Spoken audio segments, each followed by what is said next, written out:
ತಮಗೆಲ್ಲರಿಗೂ ಗೊತ್ತಿದ್ದಾಗೆ ನಿನ್ನೆ ನಮ್ಮ ಹಿಂದೂ ಹುಲಿ, ಸೋ ಕಾಲ್ಡ್ ಹಿಂದೂ ಹುಲಿ ಬಸನಗೌಡ ಪಾಟೀಲ್ ಯತ್ನಾಳ್ ಅವರು ಯಾವಾಗಿನಂತೆ ತಮ್ಮ ನಾಲಿಗೆಯನ್ನು ಹರಿಬಿಟ್ಟಿದ್ದಾರೆ.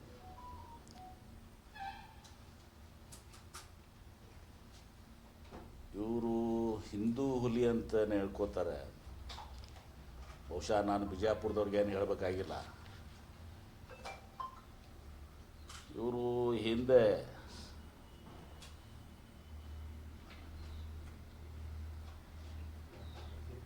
ಆ ಮಹಾನುಭಾವನಿಗೆ ನನಗೆ ಕೆಲವೊಂದು ಹೇಳ್ತಾನ. ಈಗ ನೋಡಿ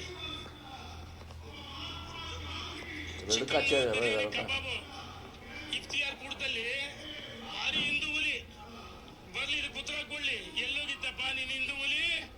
ಕಬಾಬು ಇಫ್ತಿಯಾರ್ ಕೂಟ ಮಾಡಿಸಿದೆಯಲ್ಲ ಸ್ವಯಂ. ಇವೆಲ್ಲ ಫೋಟೋ ಅಂತ ನಿಮ್ಮ ಕಡೆ ಗೊತ್ತಿದ್ದಾವೆ, ಯಾರಿಗೇನು ಗೊತ್ತಿಲ್ಲ ಅಂತೆಲ್ಲ. ನನ್ನ ಜೊತೆನೇ ಇವರು ಬಂದು ಅಂದು ಪ್ರಾರ್ಥನಾಕ್ಕೆ ಈದ್ಗಾ ಮೈದಾನಕ್ಕೆ ಬಂದಿದ್ದರು. ಬಹುಶಃ ರಂಜಾನ್ ಇರ್ಬೋದು ಅಥವಾ ರಂಜಾನ್ ಇರ್ಬೇಕು ಮೋಸ್ಟ್ಲಿ. ನನ್ನ ಜೊತೆನೇ ಇವ್ರು ಪ್ರಾರ್ಥನೆಗೆ ಬಂದಿದ್ರು ಅಲ್ಲಿ. ಎಲ್ಲಿ? ಈದ್ಗಾ ಮೈದಾನದಾಗ. ಅವತ್ತು ಅಲ್ಲಾಹು ಅಕ್ಬರ್ ಅಂದು ಏನ್ರಿ, ಇವತ್ತು ಹಿಂದೂ ಬಗ್ಗೆ ಮಾತನಾಡ್ತಾರೆ, ಮುಸಲ್ಮಾನರು ಬೈತಾರೆ. ಮತ್ತು ಅವಾಗ ನೀವು ಕೇಳಬೇಕು, ನಿಮಗೂ ಏನಾಗ್ಯದ ಸುಮ್ಮನೆ ಜಬರ್ಸ್ಬಿಡ್ತಾನೆ ನಾವು. ನೀವು ಕೇಳಬೇಕು ಅವ್ರಿಗೆ, ಏನಪ್ಪ ಅವಾಗ ನಮಾಜ್ ಬಿದ್ದಿದ್ದಿ, ಅಲ್ಲಾಹು ಅಕ್ಬರ್ ಅಂದಿದ್ದಿ, ಟೊಪ್ಗೆ ಹಾಕ್ಕೊಂಡಿದ್ದಿ, ಇದು ಮಾಡಿದ್ದಿ, ಒಂದರ 3-4-5 ಫೋಟೋ ಅದಾವೆಲ್ಲ ಕಳಿಸಿದಾರೆ ಅವರೆಲ್ಲರೂ. ಏನ್ರಿ, ನಿಮಗೂ ಗೊತ್ತೈತದೇನೋ ಹೊಸದಾಗೆಲ್ಲ. ಮತ್ತು ಇವರ ನಾಲ್ಗೆ ಹರಿ ಬಿಟ್ಟದ್ರಿಂದ ಅವ್ರನ್ನ ಬಿ ಜೆ ಪಿಯಿಂದ ಹೊರಗೆ ಹಾಕ್ಯಾರ. ಉಚ್ಚಾಟಿತ ಹಿಂದೂ ಹುಲಿ. ಆದರೆ ಆಶ್ಚರ್ಯ ಆಗೈತೆ, ನಿನ್ನೆ ನೋಡ್ತೀನಿ ಅದ್ರಾಗ ನಾವೆಲ್ಲ ಬಿ ಜೆ ಪಿಯವರು ಹಿಂದೂಗಳು, ಹಿಂದೂ ಪರ ಇದು ಮಾಡ್ತಿದ್ವಿ. ಬಿ ಜೆ ಪಿಗೆ ಇಲ್ಲ ಇವರು. ನೀವು ಕೇಳಿಲ್ಲ ಯಾರ ಪ್ರಶ್ನೆ?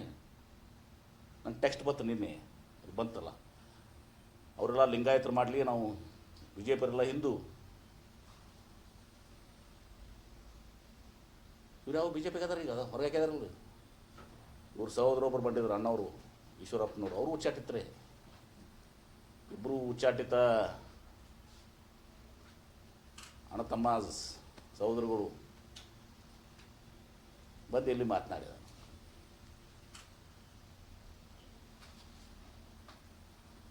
ಬಿ ಜೆ ಪಿ ನಾವು ಹಿಂದೂಗಳು, ಭಾರತೀಯರು ನಾವೆಲ್ಲ ಭಾರತೀಯರು ನಂಬರ್ 1. ನಮ್ಮ ಬಸವ ಸಂಸ್ಕೃತಿ ಅಭಿಯಾನ ಬೆಂಗಳೂರಿನ ನಡೆದಾಗಲೂ ಕೂಡ ಫಸ್ಟ್ ರೆಸಲ್ಯೂಷನ್ ಏನೈತಿ ತಾವು ನೋಡಿದ್ದೀರಿ. ನಾವೆಲ್ಲರೂ ಭಾರತೀಯರು, ಭೌಗೋಳಿಕವಾಗಿ ಮತ್ತು ಜನಾಂಗೀಯವಾಗಿ ನಾವೆಲ್ಲ ಹಿಂದೂಗಳು, ಎರಡು ಮಾತಿಲ್ಲ. ಆದರೆ ಯಾವ ರೀತಿ ಸಿಕ್ಕ ಜೈನ ಧರ್ಮ ಇದ್ದಾವೆ, ಹಾಗೆ ಲಿಂಗಾಯತ ಒಂದು ಧರ್ಮ. ಜೈನರಿಗೆ 2014ರಲ್ಲಿ ಯು ಪಿ ಐ ಸರ್ಕಾರ ಇದ್ದಾಗ, ಮನಮೋಹನ್ ಸಿಂಗ್ ಅವರು ಪ್ರಧಾನಮಂತ್ರಿ ಇದ್ದಾಗ ಜೈನರಿಗೆ ಧರ್ಮದ ಮಾನ್ಯತೆಯನ್ನು ಕೊಡ್ತು. ಯಾವಾಗ? 2014 ಜೈನರಿಗೆ ಮಾನ್ಯತೆ ಕೊಡ್ತು. ಅವಾಗ ಯಾರಕ್ಕೆ ಇವರು ಮಾತನಾಡಲಿಲ್ಲ, ಯಾವ ಸ್ವಾಮಿಗಳು ಮಾತಾಡಲಿಲ್ಲ, ಯಾವ ಬಿ ಜೆ ಪಿಯವರು ಮಾತಾಡಲಿಲ್ಲ. ಮುಂದೆ ಇವರು ಅಧಿಕಾರಕ್ಕೆ ಬಂದರು 2014ರಲ್ಲಿ. ಮತ್ತು ಕಾಂಗ್ರೆಸ್ನವ್ರು ಅದು ಮಾನ್ಯತೆ ಕೊಟ್ಟಿದ್ದು ತಪ್ಪದ ಅದಕ್ಕೆ ಅಂತೇಳಿ ಅದನ್ನು ಕ್ಯಾನ್ಸಲ್ ಮಾಡಿದ್ರ. ಜೈನರು ಕೊಟ್ಟಂಥ ಮಾನ್ಯತೆ ಅದಕ್ಕಿಂತ ಮೊದಲು ಸಿಖ್ಖರಿಗೆ ಕೊಟ್ಟಿದ್ರು. ಅದು ಸ್ವಲ್ಪ ಹಳೇದಾಗಿದೆ, ಹೊಸದೇ ಹೇಳ್ತೀನಿ ನಾನು. ಮತ್ತೆ ಕೇಳಿದ್ರೆ ಅದು ಭಾಳ ಹಳೇದು ಬಿಡ್ರಿ ಅಂತಾರೆ. ಮತ್ತು ಯಾಕ್ರಪ್ಪ ಜೈನರಿಗೆ ಕೊಟ್ಟಾಗ ಅವಾಗ ಹಿಂದೂ ಧರ್ಮ ಹೊಡಿಲಿಲ್ವಾ ನಿಮ್ಗೆ?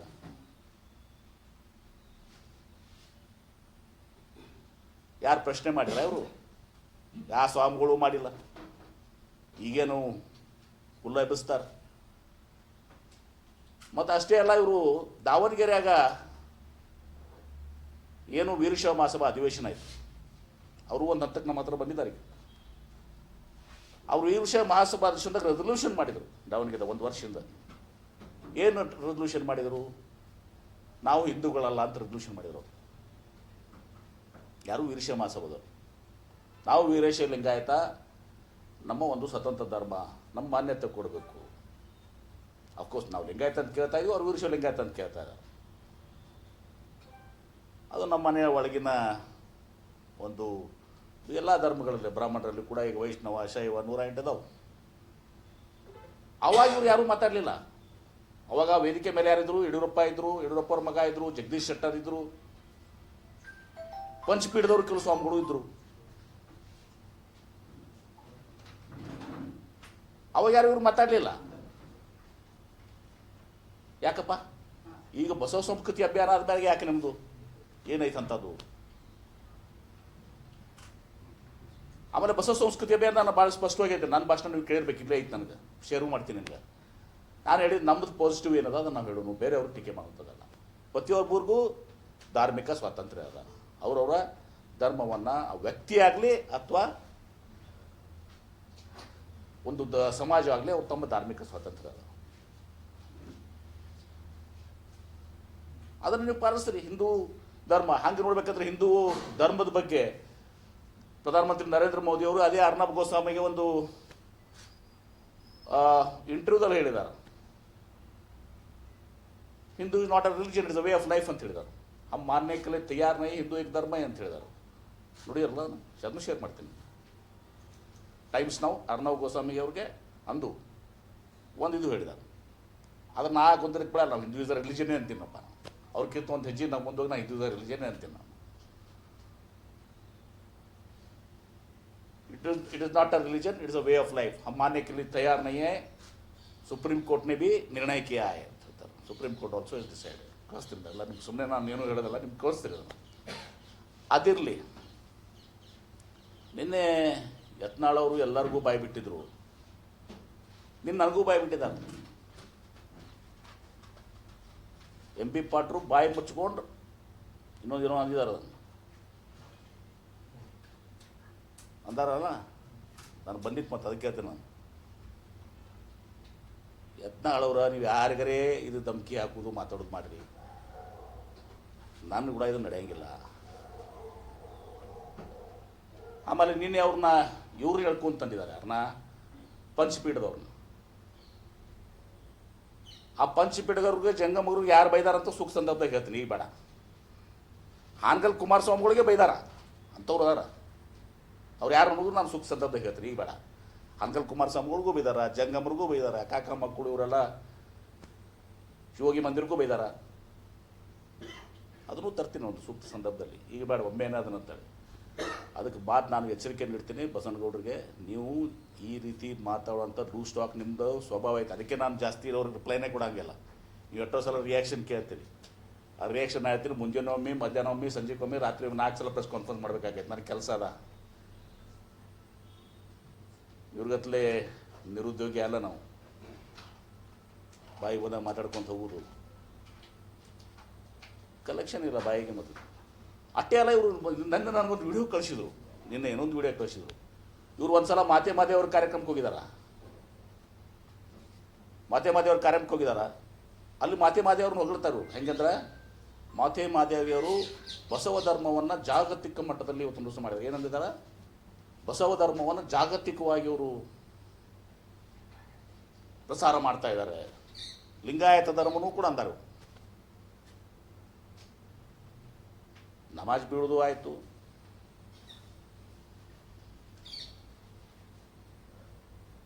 ಓಟಿನ ಆಶೆಗೆ ಅಂದು ಮುಸಲ್ಮಾನರು ಓಟ್ ಬೇಕಾಗಿತ್ತು. ಅದಕ್ಕೆ ನೀವು ನಮಾಜು ಬಿದ್ದೀರಿ, ಟೊಬಿಗೆ ಹಾಕೊಂಡಿರಿ, ರಗಡೆ ಎಲ್ಲ ವೇಷಭೂಷಣ ಆಗ್ಯದ, ಎಲ್ಲ ಹಾಕೊಂಡಿದ್ದೀರಿ. ನೋಡಿದಿರಿ 3-4 ಫೋಟೋಗ್ರಾಫ್ಸ್ ಇದಾವೆ. ಈಗ ಹಿಂದೂ ಓಟ್ ಸಲುವಾಗಿ ಯಾರನ್ನೋ ಪ್ಲೀಸ್ ಮಾಡಕ್ಕೆ ಮಾತಾಡ್ತಿದ್ದಾರೆ. ಆದರೆ ಅದೆಲ್ಲ ಮುಚ್ಚೋಗಂಗಿಲ್ಲ. ಅದು ನೀವು ಟೊಪ್ಪಿಗೆ ಹಾಕೊಂಡಿದ್ದು ಎಲ್ಲ ಮಾಡಿದ್ದು ಅದೇನೋ ಮುಚ್ಚೋಗಂಗಿಲ್ಲ. ಇಲ್ಲಿ ಎಲ್ಲ ಇದಾವೆ, ಜನ ನೋಡಿದಾವೆ. ನಾನು ಕೂಡ ಇದ್ದವನೇ ಅವ್ರ ಜೊತೆಗೆ. ಅದಕ್ಕೆ ಯತ್ನಾಳ್ ಅವ್ರಿಗೆ ಬಾಯಿ ಬಿಡುವ ಸಂದರ್ಭದಲ್ಲಿ ನನ್ನ ಮೇಲೆ ಇತರ ಬಾಯಿ ಬಿಟ್ಟರೆ ಮತ್ತು ಅದು ಸರಿಯಾಗೋದಲ್ಲ. ಒಂದನೇದ್ದು. ಎರಡನೇದಾಗಿ ಎಂ ಬಿ ಪಾಟೀಲ್ ಹಿಂದೆ ಭೂ ಹಗರಣ ಮಾಡುವಂಥವ್ರು ಅದರ ಅಂತ. ನಾನು ಜಿಲ್ಲಾ ಉಸ್ತುವಾರಿ ಮಂತ್ರಿನೂ ಅದೀನಿ. ನನಗೆ ಕೊಡ್ರಿ ಯಾರು ಭೂ ಹಗರಣ ಮಾಡಿದಾರ ಅವ್ರ ಮ್ಯಾಗ ನಿರ್ದಾಕ್ಷಿಣ್ಯವಾಗಿ ಕ್ರಮ ಕೈಗೊಳ್ತೀನಿ ನಾನು. ನನ್ನ ಕಡೆ ಫೋಟೋನು ಅದಾವ್ರು, ಯಾರೋ ಕಳಿಸಿದ್ರು ಇವ್ರದೇ ಶಿಷ್ಯ ಅದಾನ ಅಂಥೇಳಿ. ಅದನ್ನು ನಾನು ಹೋಗೋದಿಲ್ಲ ಅದಕ್ಕೆಲ್ಲನೂ. ಯಾವನಪ್ಪ ಇವನು ಜೀತು ಚವ್ಹಾಣ್ ಅಂತ ಭೂತ್ನಾಳ್ ತಾಂಡ ಅದಾವ, ಯಾರೊಬ್ಬ ಇವ್ರು ಕೂಡ ಅದಾವಲ್ಲ ಫೋಟೋ. ಇವನೇ ಮೇಲೆ ಕೇಸಸ್ ಇದಾವೆ ಭೂಗಣ ಮಾಡಿದಂಥ. ಆಮೇಲೆ ಇಡೀ ಜಿಲ್ಲೆ ಜನತೆಗೆ ಗೊತ್ತದ, ನಾ ಯಾವತ್ತೂ ನನ್ನ ಜೀವನದಾಗ ಬೇರೆಯವರ ಆಸ್ತಿಯಲ್ಲಿ, ಅದು ನನ್ನ ಕಾಂಗ್ರೆಸ್ ಪಕ್ಷದ ನನ್ನ ಅಭಿಮಾನಿ ಇದ್ದರೂ ಕೂಡ ಅವ್ರು ಬಂದು ಕೋರ್ಟಿಗೆ ಬಂದು ಹೇಳಿದ್ರು ಕೂಡ ಪೊಲೀಸ್ ಸ್ಟೇಷನ್ದಾಗ ನ್ಯಾಯಯುತವಾಗಿ ಮಾಡ್ರಿ ಅಂತ ಹೇಳಿದೆ ನಾನು. ಇದಕ್ಕೆ ಲ್ಯಾಂಡ್ ಟ್ರಿಬ್ಯುನಲಲ್ಲಿ ಕೊಟ್ಯಾಳ ಭೀಮನಗೌಡ್ರದ್ದು ಜಿದ್ದಿಯವ್ರದ್ದು ಬಂದಾಗ ನಾನು 2 ಎಕರೆ ಜಿದ್ದಿಯವ್ರು ಜಾಸ್ತಿ ಕೊಡಿಸಿದೆ. ಯಾಕರೆ ಬಂದ್ರಪ್ಪ ನಾವು ಹೋಗಿದ್ವಿ ಎಂ ಪಿ ಪಾಟೀಲ್ ಕಡೆ ಕೊಟ್ಯಾಳ ಗೌಡ್ರು ನನ್ನ ಕಡಿತನ ಮಾತಾಡಲಿಲ್ಲ. ಹೀಗಾಗಿ ಅವ್ರು ಬಸನಗೌಡ್ರಿಗೂ ಗೊತ್ತದ ನಾವು ಯಾರದೇ ಒಂದು ಜಮೀನು ವಿಚಾರದಲ್ಲಿ ಅದ್ರ ವಿಚಾರದಲ್ಲಿ ನಾನು ಜಿ ಕ್ಯಾಟಗರಿ ಸೈಟ್ಸ್ ತೊಗೊಂಡಿಲ್ಲ ಬೆಂಗಳೂರಾಗಿ ಶಾಸಕರಾಗಿ. ಯಾಕಂದ್ರೆ ನಮ್ಮ ತಂದೆಯವ್ರು ತೊಗೊಂಡಿದ್ರು ಅಂಥೇಳಿ. ನಮ್ಮ ತಂದೆಯವ್ರ ಹೆಸರಲ್ಲಿ ಒಂದು ಸೈಟ್ ಇತ್ತು. ಭಾಳಷ್ಟು ಜನ ಜಿ ಕ್ಯಾಟಗರಿ ಸೈಟ್ ತೊಗೊಂಡಿದ್ದಾರೆ. ಅಮ್ಮ ಸೈಟ್ ತೊಗೊಂಡಿಲ್ಲ, ಅದಕ್ಕೆ ಜಿ ಕ್ಯಾಟಗರಿ ಸೈಟ್ಸ್ ಅದು ತೊಗೊಂಡಿಲ್ಲ. ಅಮ್ಮ ನನಗೆ ಅದು ಗೊತ್ತದು. ಇವ್ರು ಯಾರೋ ಒಬ್ಬರು ನಿನ್ನೆ ಒಬ್ಬರು ರೈತ ಸಂಘ ಒಬ್ಬ ಹೋಗಿ ಹೇಳ್ತಿದ್ದಂತೆ ಎಂ ಬಿ ಪಾಟೀಲ್ರು ಆ ತಿರುಗುಂದಿ ಅತ್ತಿ. ಹೌದು, ನಾ ತಿರುಗುಂದಿ ಅತ್ತಿಗೆ 2022ರಾಗ ತಿರುಗುಂದಿ ಅಲ್ಲ, ಅದು ಮಕಣಾಪುರದಾಗ ನಾನು 2022 ತೊಗೊಂಡು ಇಲ್ಲಿ ಥರ ತೊಗೊಂಡಿದ್ದೀನಿ. ತಿರುಗುಂದಿ ಹತ್ತಿದ ನಾನು 1 ಎಕರೆ ತೊಗೊಂಡಿಲ್ಲ. ಮತ್ತು ತಿರುಗುಂದಿಯಲ್ಲಿ ಕೂಡ ನಾನು ಹೇಳ್ತೀನಿ ಅದನ್ನ ಏನು KID ಇದು ಮಾಡ್ತಾಯಿದ್ದೀವಿ. ಅದು ಯಾಕೆ ಮಾಡಾಕತ್ತೀವಿ ಅಂದ್ರೆ ಇಲ್ಲಿ ಬೆಳಗಾವಿ ಜಿಲ್ಲೆಯಲ್ಲಿ ಕಣಗಲ್ ನೋಡಿದ್ದೀನಿ. ಕಣಗಲ್ನಲ್ಲಿ ಇಷ್ಟು ಯಶಸ್ವಿ ಆಗ್ಯದ ಅದು. ನಾ ಇದ್ದಾಗೆಲ್ಲ ಹಿಂದೆ ಮಾಡಿದರೂ ಕೂಡ ಇಂಡಸ್ಟ್ರಿಯಲ್ ಎಸ್ಟೇಟ್, ಯಾಕಂದ್ರೆ ಮಹಾರಾಷ್ಟ್ರ ಕರ್ನಾಟಕ ಬಾರ್ಡರ್ ಇದೆ. ಒಂದು ಇಂಡಸ್ಟ್ರಿಯಲ್ ಎಸ್ಟೇಟ್ ಒಳ್ಳೇದಾಗಲಿ. ಮತ್ತು ಅವ್ರಿಗೆ ನಾನು ಅತ್ಯಂತ ಹೆಚ್ಚಿನ ಬೆಲೆಯನ್ನು, ಅವ್ರಿಗೇನು ಇದು ಐತೆ ಲ್ಯಾಂಡ್ ಪ್ರೈಸ್ ಐತಲ್ಲ ಅದಕ್ಕಿಂತ ಒಂದು ಆಲ್ಮೋಸ್ಟ್ ನಿಯರಿಂಗ್ ಡಬಲ್ ಅವ್ರಿಗೆ ತಂದು ಕೊಡಿಸುವಂಥದ್ದು ಮಾಡ್ತಾಯಿದೆ. ಆ ಒಂದು ಇಂಡಸ್ಟ್ರೀಸ್ ಬಿಜಾಪುರಕ್ಕೆ ಬರಲಿ, ನೀರಾವರಿ ಆಗಿದೆ ಇದು ಆಗಲಿ, ಇಂಡಸ್ಟ್ರೀಸು ಬರಲಿ ಅಂತ ಮಾಡ್ತಾಯಿದ್ವಿ. ಯಾರೊಬ್ಬ ಹೆಸರು ಹೇಳಿದ್ರು ನನಗೆ, ಹೋಗಿ ಎಂ ಬಿ ಪಾಟೀಲ್ ನಂದಲ್ಲಿ ತಿರುಗುಂದಿದ್ರಾಗ ನಾನು ಭೂಮಿ ಇರಲಿಲ್ಲ, ಮಕಣಾಪುರದಾಗ ನಾನು ತೊಗೊಂಡಿದ್ದೀನಿ ಭೂಮಿ 2022ರಿಂದ ಐತಿ ಈ ಥರ ನಾನು ತೊಗೊಂಡಿದ್ದೀನಿ. ಅಂದರೆ ಯಾವ ಈಸ್ ಮಿಸ್ಲೆಡ್. ಆಮೇಲೆ ನನಗೇನು ಇಲ್ಲಿ ಬಿಜಾಪುರದಾಗ ಬಂದ್ಬೇಕಾದ್ರೆ ಅದನ್ನೂ ಒಂದು ಬೇಕು ತೊಗೊಂಡಿರಲ್ಲ. ಮಕಣಾಪುರ ಲ್ಯಾಂಡ್ ಬೇಕಾದ್ರೆ ಎಸ್ ಬಸ್ ನೋಡಿಗೆ ಬೇಕಾದ್ರೆ ದಾನ ಮಾಡ್ತೀನಿ ನಾನು, ತೊಗೊಂಡು ಹೋಗ್ಬೇಕಾರೆ ತೊಗೊಂಡು ಕೊಡ್ತೀನಿ ನಾನು. ನನಗೇನು ಇದ್ರ ಮ್ಯಾಗ ಆಸೆ ಇಲ್ಲ ನಮಗೆ. ಅದು ಕೊಟ್ಬಿಡ್ತೀನಿ ಬೇಕಾದ್ರೆ. 135 ಎಕರೆ ಅದು ಕೊಟ್ಬಿಡ್ತೀನಿ, ಓಡಿ ತೊಗೊಳ್ಳಿ ಬೇಕಾರೆ. ಈ ಥರ ಸುಮ್ಮನೆ ಲೂಸಾಗಿ ಮಾತಾಡೋದು. ಎಂ ಬಿ ಪಾಟೀಲ್ರು ಹಿಂದೆ ಇದು ಅದಾರ. ಇನ್ನೊಂದು ದಿನ ಹೇಳಲ್ಲ, ಇನ್ನೊಬ್ರು ಯಾರೋ ಇದಾರ, ಅದು ಧರ್ಮ ಒಡೆಯವ್ರು ಅದಾರ.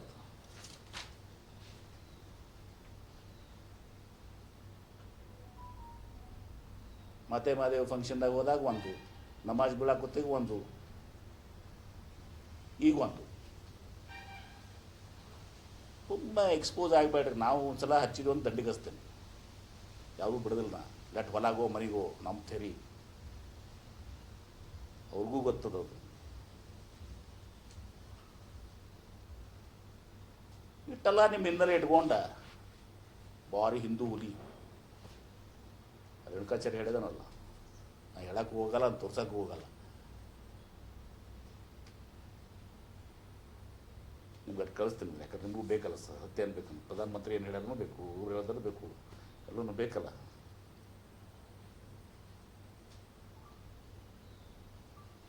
ಇವತ್ತು ಒಂದು ವಿವಾದದಾಗ ಇವರೆಲ್ಲರೂ ಕೂಡಿ ಏನಾಯ್ತು, ಎಂ ಬಿ ಪಾಟೀಲ್ರದ ಬಂದು ನಮ್ಮ ವಿರುದ್ಧ ದೊಡ್ಡ ಸಮಾವೇಶ ಮಾಡೋರುತ್ತೆ. ದೊಡ್ಡ ಸಮಾವೇಶ 2018ರಾಗ ಇದು ಆಗ್ಯದ ಪಾಠಾಗ. 2018ರಾಗ ನಾನು ಹೇಳ್ತೀನಿ, ನಿಮಗೂ ಗೊತ್ತಿದೆ, ಭಾಳಷ್ಟು ಮಂದಿ ಇಲ್ಲಿದ್ದರು. ಬಸವರಾಜ್ ನೀವು ಇರಲಿಲ್ಲ ಮೋಸ್ಟ್ಲಿ. 2018ರಲ್ಲಿ ನರೇಂದ್ರ ಮೋದಿಯವ್ರ ಕಾರ್ಯಕ್ರಮ ಆಯಿತು ವಿಜಯಪುರದಾಗ. 12 ಗಂಟೆಗೆ ನರೇಂದ್ರ ಮೋದಿಯವ್ರ ಕಾರ್ಯಕ್ರಮ, ಸೋನಿಯಾ ಗಾಂಧಿಯವ್ರದ್ದು ಒಂದೇ ಒಂದು ಕಾರ್ಯಕ್ರಮ ಇಡೀ ರಾಜ್ಯದಲ್ಲಿ ವಿಜಯಪುರದಾಗ. 12 ಗಂಟೆ ಕಾರ್ಯಕ್ರಮ ಎಲ್ಲಿ? ಧಾರವಾಡ ಮತ್ತು ಬಬಲೇಶ್ವರ ನಡಬರ್ಕ್, ನನ್ನ ಮತಕ್ಷೇತ್ರದಾಗ, ಬಿಜಾಪುರದಾಗಲ್ಲ. ಅದಕ್ಕೆ 75,000 ಜನ ಸೇರಿದರು. ಅವತ್ತು ಸೋನಿಯಾ ಗಾಂಧಿ ಅವ್ರು ನಾವು ಮಾಡಿದ ಫಂಕ್ಷನ್ಗೆ 1.5 ಲಕ್ಷ ಜನ ಸೇರಿಸಿದ್ರು. ಈಗ ಒಂದು ನಡೆದದ ಪ್ಲ್ಯಾನ್ ನಡೆದ, ನನಗೆಲ್ಲ ಹೇಳ್ತಿರ್ತಾರೆ, ಇವ್ರು ಹಿಂದೆ ಸುತ್ತಮುತ್ತಿದ್ದಂಥವ್ರು ಹೇಳ್ತಿರ್ತಾರೆ. ಆ ಸ್ವಾಮಿಗಳೊಬ್ಬನ ಬಳಸ್ಕೊಂಡ ಇಲ್ಲಿ ಬರ್ರಿ ಕಾರ್ಯಕ್ರಮ ಮಾಡೋದು. ಯಾರು ಮಾಡೋರು? ಇದೇ BJP ಅವ್ರು ಮಾಡೋರು. RSS BJP RSS ಇವ್ರಿಗೆ ಓಟರ್ಸು. ನಮ್ಮದು ಬಸವ ದಳ ಅದ, ಬಸವ ಸೇನಾ ಅದ ಏನ್ರಿ.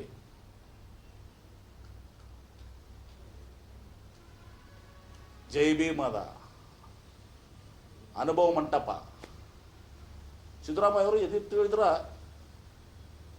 ಅವ್ರ ಒಳಗೆ ಏನು ಕಾಣ್ತಾರಲ್ಲಿ? ಅಲ್ಲ ಕಾಣ್ತಾನ.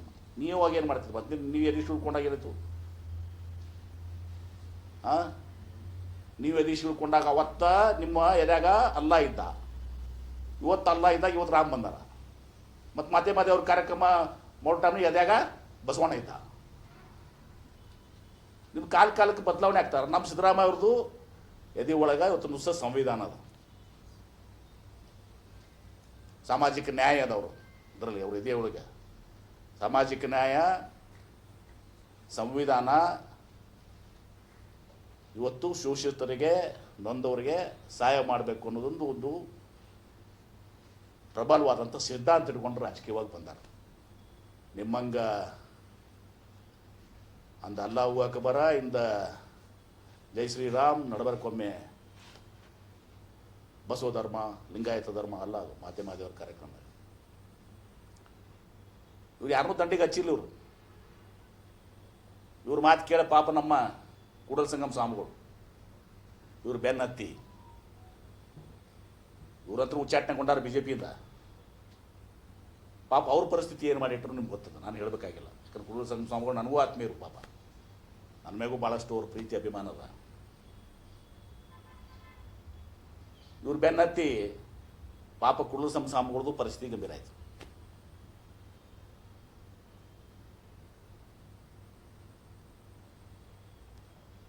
ಇದೆಲ್ಲವೂ ಕೂಡ ಅದ. ಆಮೇಲೆ ನನಗೆಲ್ಲ ಗೊತ್ತದ, ಆ್ಯಕ್ಟಿವಿಟಿ ಏನೇನು ನಡೆದಿದ್ದಾವೆ, ಹೆಂಗೆ ನಡೆದಿದ್ದಾವೆ ಎಲ್ಲ ಗೊತ್ತದ. ಸ್ವಾಮಿಗಳು ಕರ್ಕೊಂಬಂದು ಫಂಕ್ಷನ್ ಮಾಡೋದು. ನೀವೆಟ್ಟು ಮಾಡ್ತೀರಿ? 2 ಪಟ್ಟು ಮಾಡ್ತೀನಿ. ನಾನು ಶಕ್ತಿ ಕೂಡ ಅಂದೇವ್ರು. ಬಸವಣ್ಣ ಶಕ್ತಿ ಕೂಡ ಅಂದೆ. ಬಸವ ಜನ್ಮಭೂಮಿ ಇದು. ಈ ಜನ್ಮಭೂಮಿಯಾಗಿ ನಾನು ಅನುಭವ ಮಂಟಪನೇ ಸೃಷ್ಟಿ ಮಾಡ್ತೀನಿ.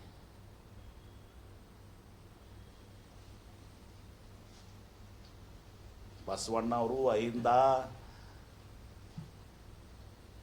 ಬಾಬಾ ಸಾಹೇಬ್ ಅಂಬೇಡ್ಕರು, ಭೀಮದಳ ಮಾಡ್ರಪ್ಪ ಕಾರ್ಯಕ್ರಮ. ಇದೊಂದು ಸಲ ಆಗೇ ಬಿಡ್ಲಿ ಒಂದು ಟೆಸ್ಟಿಂಗ್. ನೀವೆಟ್ಟು ನನ್ನ ವಿರುದ್ಧ ಹೋರಾಟ ಮಾಡಿ ನನ್ನ ವಿರುದ್ಧ ಮಾಡಿ ಸೇರಿಸ್ತಿರಲ್ಲ, ನಿಮ್ಗೆ 2 ಪಟ್ಟು ನಾ ಮಾಡಿ ತೋರಿಸ್ತೀನಿ. ನನಗೇನು ಪರಿಣಾಮ ಆಗಂಗಿಲ್ಲ. 2018ರಾಗ ನಾವು ಉಲ್ಟಾ 30,000 ಲೀಡ್ಲೆ ಹಚ್ಚಿ ಬಂದೆ. ಅವತ್ತು 30,000 30,000 ಲೀಡ್ಲೆ ಹಚ್ಚಿ ಬಂದೆ. ಆ ಹೋರಾಟದಾಗ, ಲಿಂಗಾಯತ ಹೋರಾಟದಾಗ ಮಾನಿ ಕಡಿಮೆ ಆಗ್ಯದ. ಆ ಹೋರಾಟ ಇದ್ದಾಗ ನಾನು ಜಾಸ್ತಿ ಆಗ್ತದೆ ಲೀಡ್. 30,000 ಇರ್ತಾವೆ, ಈ ಮಾನಿ ಕಡಿಮೆ ಆಗ್ಯದ. ಏನು ಮಾಡಿದ್ರಪ್ಪ? ಅವಾಗ ಎಲ್ಲರೂ ಇದು ಮಾಡ್ಕೊಂಬಂದರು. ನಾವೇನೀಗ ಪಂಚಪೀಠದವ್ರು ಟಿಕ್ಕೆ ಬೇಡ, ನಮ್ಗೆ ಆತ್ಮೀಯರದಾರ ಅವ್ರಿಗೆ. ಅದ್ರಾಗೇನು 2 ಮಾತಿಲ್ಲ. ನಮ್ಮ ಒಳಗೆ ಮನೆ ಒಳಗೆ ಒಂದು ಸೈದ್ಧಾಂತಿಕ ಭಿನ್ನಾಭಿಪ್ರಾಯ ಇದಾವೆ. ಆ ರೀತಿ ಬ್ರಾಹ್ಮಣರಿಗೂ ಇದಾವೆ, ಸೈದ್ಧಾಂತಿಕ ಬೇಕು. ಎಲ್ಲ ಧರ್ಮಗಳು ಇದಾವೆ. ಜೈನರಾಗೂ ಇದಾವೆ, ಸಿಖ್ರಾಗೂ ಇದಾವೆ, ಮುಸಲ್ಮಾನರಲ್ಲೂ ಇದಾವೆ. ಸೈದ್ಧಾಂತ ಭಿನ್ನಕ ನಮ್ಮ ಮನೆ ಒಳಗದ. ಅದು ನಮ್ಮ ಮನೆ ಜಗಳ, ನಮ್ಮ ಮನೆ ಒಳಗದ. ನಾವು ಬಗೆಹರಿಸ್ಕೋತೀವಿ ಅದನ್ನು. ಈಗ ಅವ್ರು ಮಾತಾಡೋದು ನೀ ಶೈಲಿದಾಗ ನಿನ್ನೆ ಪಂಚಪೀಠದವರು, ನಾನೇನು ಪಂಚಪೀಠದವ್ರು ಬೈದೀನಿ? ಉಲ್ಟಾ ಪಂಚಪೀಠದವ್ರಿಗೆ ಯಾರು ಬೈದಾರ ಅಂತ ತೋರಿಸ್ತಿರುತ್ತೆ. ನಾನು ಪಂಚಪೀಠ ಅವರೆಲ್ಲ ಹಾನಗಲ್ ಕುಮಾರಸ್ವಾಮಿಗಳಿಗೆ ಬೈದಾರ. ಹಾನಗಲ್ ಕುಮಾರಸ್ವಾಮಿಗಳು ನಮ್ಮ ಹಿರಿಯರ ಗುರುಗಳು, ಅವರು ಶಿವಸಂಗಿಲಿಂಗರಾಜರ ಗುರುಗಳು.